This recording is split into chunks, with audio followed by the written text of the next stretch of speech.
எந்த மதமாக இருந்தாலும் பார்த்தீங்கன்னா, ஒவ்வொரு மதங்களையும் பின்பற்றக்கூடிய மக்கள் இப்படித்தான் வாழணும்.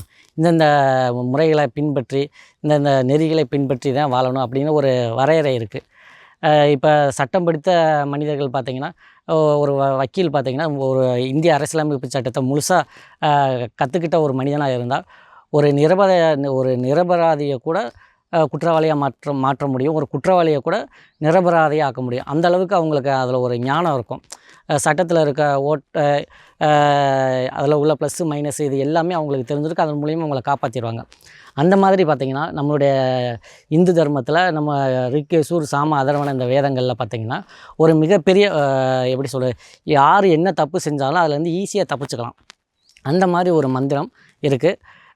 அதை எப்படி இது வேதம் படித்த எல்லாருக்குமே இது தெரியும். ஆனால் அதை இப்போ இருக்க காலகட்டத்தில் பார்த்திங்கன்னா, ஏட்டு சுரக்காய் கறிக்கு உதவாது அப்படிங்கிற மாதிரி தான் வேதத்தில் எல்லாமே இருந்தாலும், அதை படிக்கிறவங்க மக்களுக்கு அதை யாரும் முழுமையாக கொண்டு போய் சேர்க்குறதில்ல.